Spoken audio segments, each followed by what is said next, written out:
Hello, you guys. How are you? My name is Zachariah Thomas, Jr. at Auburn University, Montgomery, where my major is Human Resource Management, and my explanatory speech will be on activating a new line of service with T-Mobile. These are my 3 peer reviews. We have Willie, Tamara, and also Erin. All right. So first things first. Well, when activating a new line of service with T-Mobile, you have to bring in a few items, which is a valid state issue ID and also your social security card. All right, cool. So once you come in, we're going to greet you. We're going to ask, the purpose of your visit, which is going to be activating a new line of service, and we're going to start our application process. The application process is roughly 5 to 6 minutes. We validate the address that's on your ID, and we put in your full social. It is a soft credit check. So once we get your results, they're going to put you in pricing tiers, with tier 1 through 6, tier 1 being the best and 6 being the worst. Your down payment for your devices is going to be based off your pricing tiers. For example, if you are a tier 1 credit class, your down payment for a device would be only the taxes up front. With being tier 6, you have to pay for majority of the phone up front, and you'll finance the phone for little to 50 cents to $1.50 per month for the actual device. All right, so once we get your pricing, you begin to choose your devices. A lot of things with telecommunication companies, we have promotions. Right now, a promotion we have going on is regardless of credit class, you can get an iPhone SE for $50 due up front, and we can get an iPhone XR for $100 up front. Also, with special bundles, we have things where you can do promotions with accessories. With our accessories, you can get $100 worth of accessories, which is roughly like a screen protector and a case, and you can only pay the taxes for that up front.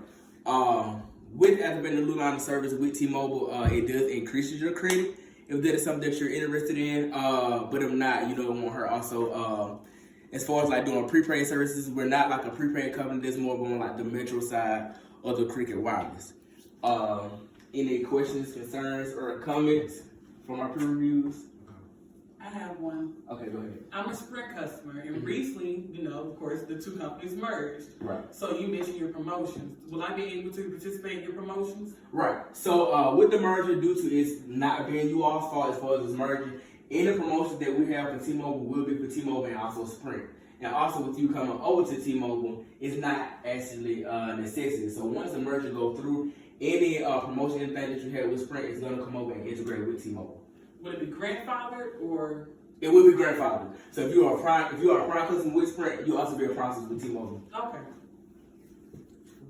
Any more questions? Okay, I have a question. So me being with AT&T, and I want to port my number over to T-Mobile, and I have to go through the same step. Okay, so once you come in and you want to port over to T-Mobile from AT&T, you're going to need 2 items. That's only your account number and your port pin.